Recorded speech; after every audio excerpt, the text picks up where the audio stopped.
country to help mobilize business support. Many of the places we need to do this are places that are coal states or industrial states, and they're not, frankly, the places like the Bay Area and other big blue cities where the representatives are already quite supportive of doing the right thing. Here, one of our board members is presenting to 150 business leaders in Philadelphia at the kickoff of a chapter there, and that's going to be key both in Pennsylvania at the state level and also in building support in western Pennsylvania, which is a very difficult area facing a lot of economic challenges now. Our goal is to tell the story through all the means we can about why it is so important that America get this transition right. For all the reasons: competitiveness, prosperity, security, and sustainability. We have to get this right. I'll end with this. It's up to you. You are the change agents. You are the business people who can engage with other business people across America. You have the credibility because you live in this world. You can help everyone understand why this needs to be an urgent national priority. This is not something to be shelved pending the recovery. This is the recovery. We can do this. Thanks for joining this call today, and thank you for doing what you do to meet the challenges that we all must face. Okay, thank you, David. This is Chris Erickson again. Feel free to key in questions that you may have for David or myself. And I'd like to start out by one that's focused on climate Earth that we see here. The question is as follows. Getting down to basics, cap and trade is going to increase short-term costs, as you said, David, and energy and everything that uses energy. We seem to be at a disadvantage relative to China, and so the question is, what does one company do now since we are faced with this hard reality? You know, certainly from a climate Earth perspective, there's really two things. One, you know, actively engage with organizations like New Voice of Business. And secondly, from our perspective, we think the place to start is to count all your carbon.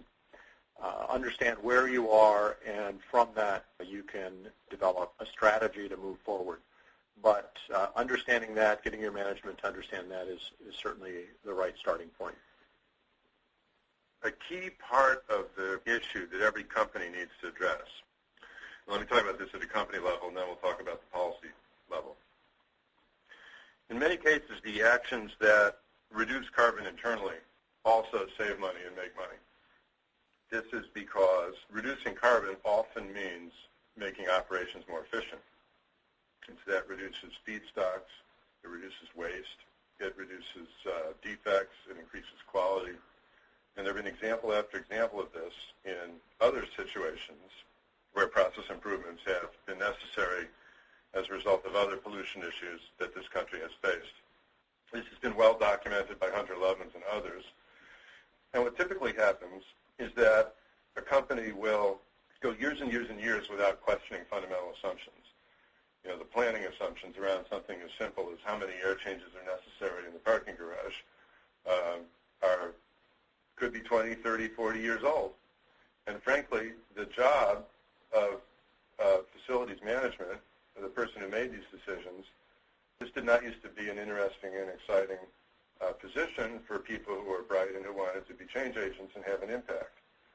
So we're having a lot of factors coming together. We're having a new generation of extremely bright and motivated people go into positions where they're looking at these things.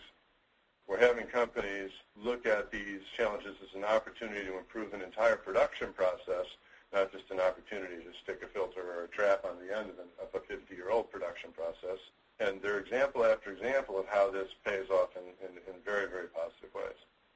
Now, from a policy standpoint, we certainly need to be sensitive. And we need to be most sensitive where we have globally competitive commodity industries like aluminum and steel. Because if we raise the price of energy here in the United States and we don't have an international agreement about these things, then we could inadvertently wind up moving a lot of jobs offshore without in any way, shape, or form reducing the total amount of carbon that gets emitted into the atmosphere.